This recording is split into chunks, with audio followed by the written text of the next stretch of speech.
The Sony A7IV is one of the best hybrid cameras in the game, which means it takes amazing footage. But if you just got your camera and you don't know how to set it up, that's what we're going to do in today's video. We're going to walk through each part of the menu and set your camera up step by step, so by the end you should be ready to shoot and film whatever it is and any situation that you're going to be in. Let's get into it. What's going on? Welcome to Creative Tech Lab. My name is Leo. I'm content creator slash freelancer. So I shoot YouTube content like this, vlogs, event recaps, client work, interview setups, all that. And the Sony A7IV is one of my favorite cameras to either pair alongside some of my other cameras or just use it on its own. All right, to get things set up here, I'm going to come into settings and reset camera settings there, just so we're setting it up brand new, just like you would when you're setting your camera up. So first things first, you want to switch the camera into movie mode here on the dial and then switch it over to manual on that top dial. That way we have everything locked in to what we need to lock it into in terms of being able to control all of our exposure settings. One of the main things we need to set in here is to come into the power setting option, and we need to set the temperature to high. That just makes sure that if the camera does get a little bit hot, the threshold at which it's going to turn off is much higher. Coming to the first tab here, which is the camera, and going to image quality, we're going to select XAVC S4K. This is going to be your codec for your camera. S is a little bit compressed, but it's still going to give you the best quality and file sizes that you need there for your camera. Next, we're going to come down to movie settings, and I'm going to set mine to 24 frames per second because that is my preferred frame rate. We're going to talk about the slow motion features of this camera later in the video. Then record setting, we're going to come down here and we are going to select 100 megabits per second 422. That's the highest quality that we can get in this codec. It's also 10-bit, which is a large reason why you'd want this camera over some of the older cameras, because you can color grade and get better quality out of your colors with that 10-bit color depth there. So we're done with this tab here. Media settings here is where you set stuff up. If you're just shooting regular stuff and you don't need to do anything with dual card slots, you can just set it up to where you want it.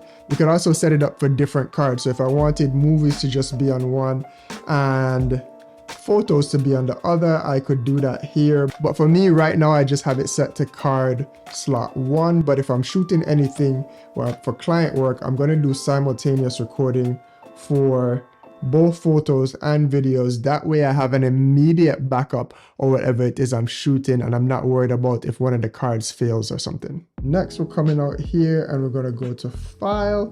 We don't want to write serial number, but we're going to go to file settings and set stuff up here. I'm not doing the standard. I'm going to do title and date, and under title I'm going to give it the name of the camera. That way if I'm shooting with multiple different cameras, I can always know what camera it is based on what I was shooting on. Clear out that C, and I'm going to name it A7IV. Hit OK. Come here, hit OK, and then that way it'll be A74. You can have the month and date, or if you want, you can always just do just the title as well if you don't need the date attached to it as well. Shooting mode, we have the exposure type set up to whatever it is on the dial. Like I said, we have that set to manual. We don't need to do anything there. Camera set memory, I'm going to come back to that a little bit later in the video because that's how we're going to manage our slow motion. For me, silent shutter, I'm not doing there. Audio recording, we have that set to on. Audio record level, if I am just using the camera mics for scratch audio or something like that, I have it set to 26. If it is that I'm having a microphone set up to the camera, then I am going to set that to around 7 or 9-ish. And then I don't want wind noise reduction on there. I want that set to off.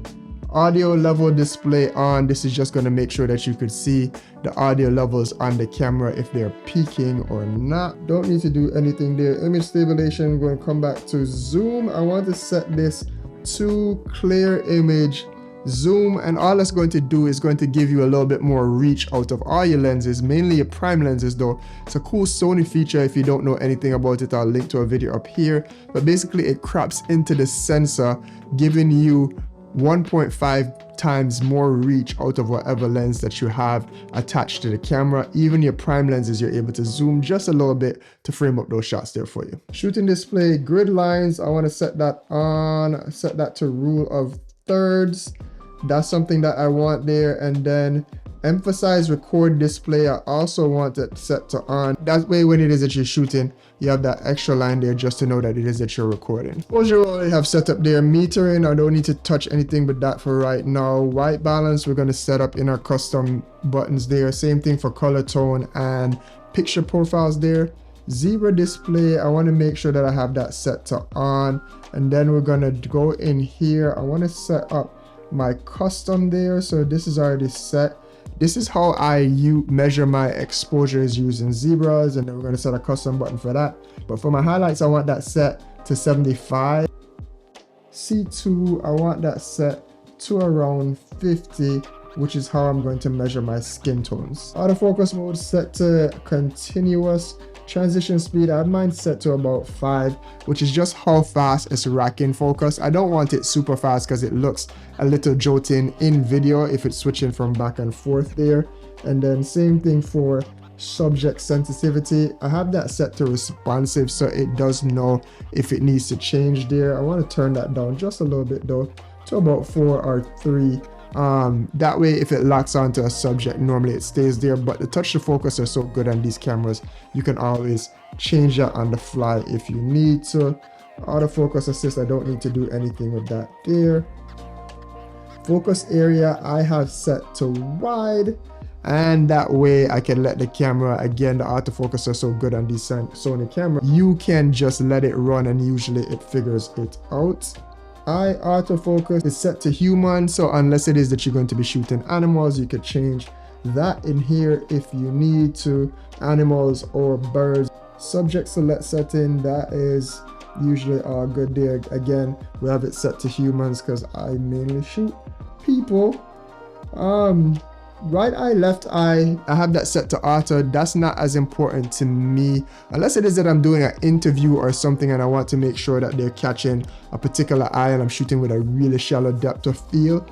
This normally on auto, usually if I am straight on or something like that, that's good enough.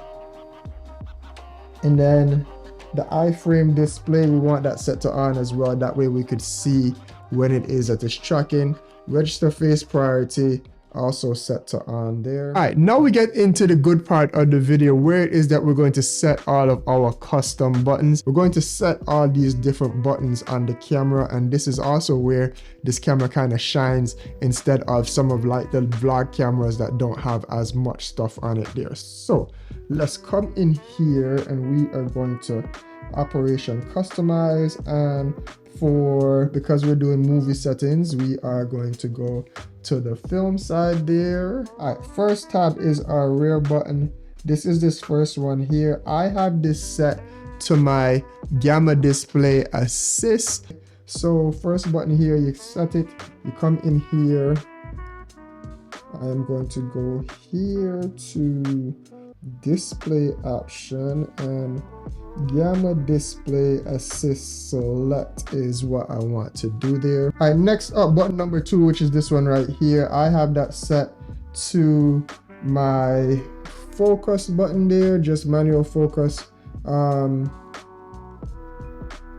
Selector there, toggle it on and off. Of my lenses have a switch for that, but a few of them don't, like my Tamron 17 to 28 that I use a lot there in vlogging settings. So I just wanted to have that there in case I do need to do some manual focusing.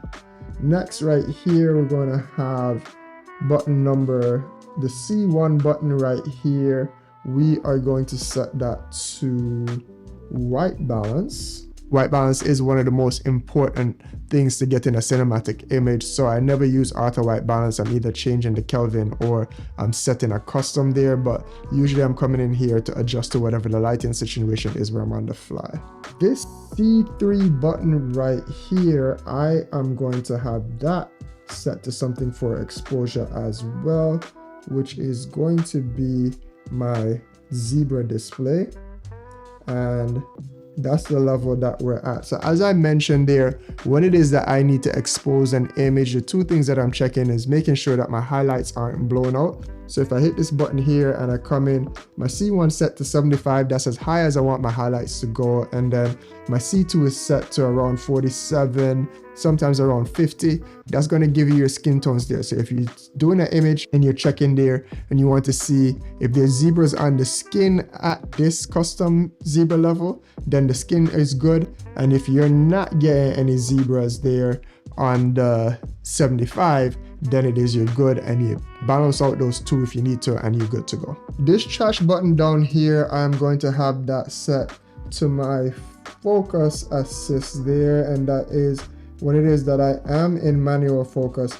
I do like to use the focus magnifier, so I press that button, I can zoom in, and then I can use my focus magnifier to make sure that everything is in focus there. I like this method a lot more than using focus peaking. Next up, these buttons here, I normally have these pretty standard there as well. Steady shot selector, we're going to keep there on button number 1. That is fine. In the middle here, I actually have that set to my finder monitor there, select. I don't like to have that on when it's on auto. Sometimes if you put your hand here, it might switch to that. So if it sets there, I can put that there and then make sure if I want to look into the EVF, which is something I do a lot when I'm on the fly and I don't have a monitor, I want to make sure that I'm able to do that. So I press that button. I'm in to do that real quick.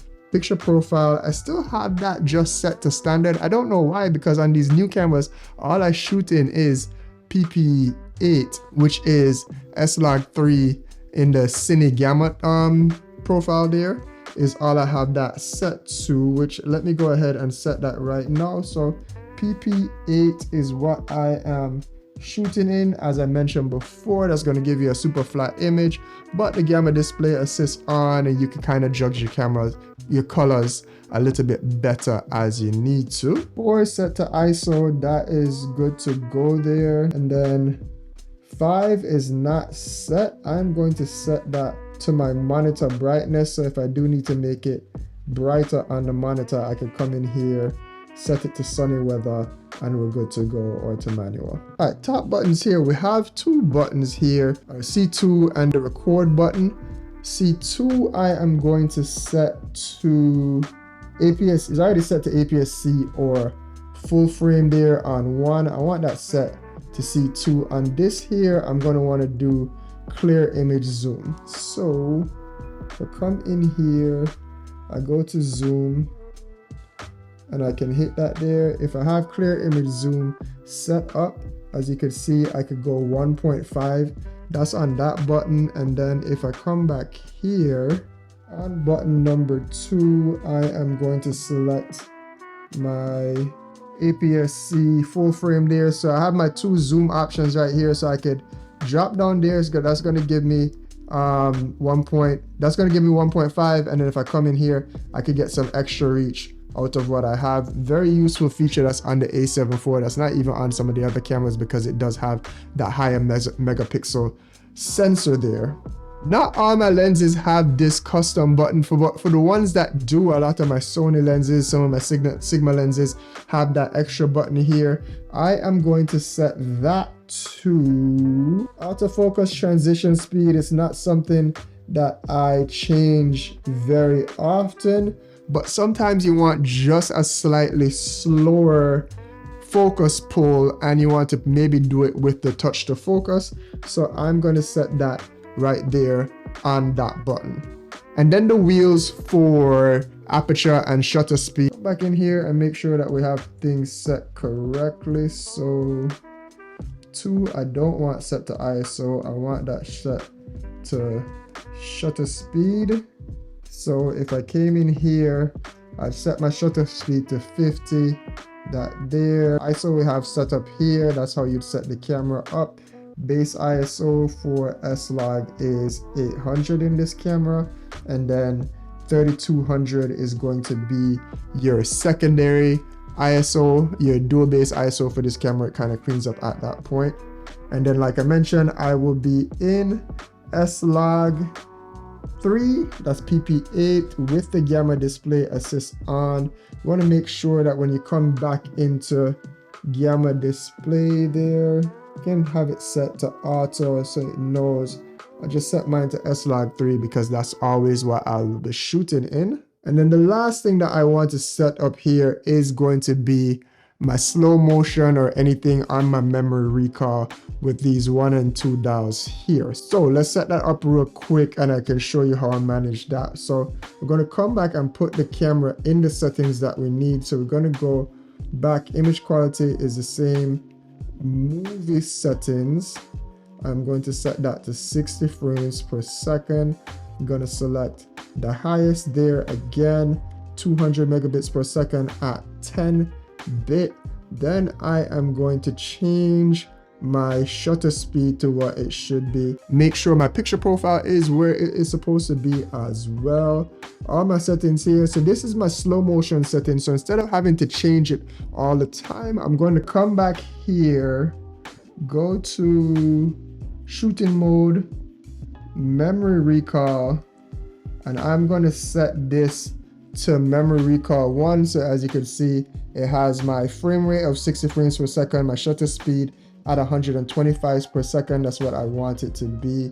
Actually, I didn't have my white balance set. Not that that matters because I could come in and change it, but let's just set it to Kelvin there, whatever that was on, and then we could change it on the fly.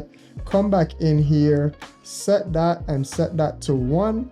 All right, now let's set up our 120 frames per second, which this camera can do, albeit in full HD. So we're going to come back into file format. We're going to go back to XAVC SHD. We're going to go to movie settings and we are going to change that to 10-bit. And then you can see we get the options here to go up to 120 frames per second. So that's going to be my settings there, which means my shutter speed is going to need to be bumped up to 250. My white balance looks like it's still all good there. Everything else is good. So then we're going to come back in here and go back here to our shooting mode, set camera. I'm going to set that to memory slot 2, and that's registered there. Nothing else that I really do there. Let's say you do shoot, let's say 30 frames per second, and that's something that you want to do. You could set that to 3. So once I'm done with that, I'm going to set my movie mode back to my 24 frames per second, and then I'm going to show you how it all comes together here. So back up to image quality, back to file format, our original settings set up there. Movie mode 24 frames per second at 10-bit 422, and have my settings where they should be at 50 frames per second. But let's say I'm out and I'm shooting like this and I'm 24 frames per second, I'm catching real time, and it is, let's say I'm talking or something like that, or anything with people talking, but then I quickly want to capture some B-roll in 60 frames per second 4K.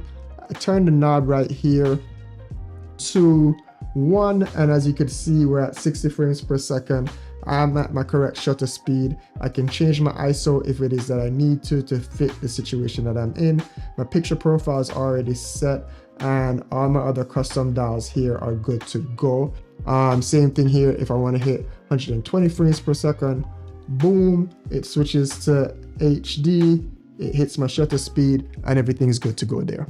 So yeah, that's it. This pretty long video, but I went through all the stuff that I would need to get a camera set up for me to start shooting, whether that's run and gun or on set. If there's anything else that you want to know, please go ahead, drop it down in the comments. If you want to see another video where I show you how to set up and shoot B-roll or shoot YouTube videos like this for your best beginner Sony settings, please go ahead and click this video right here, and I'll see you in the next one. Big up yourself. Peace.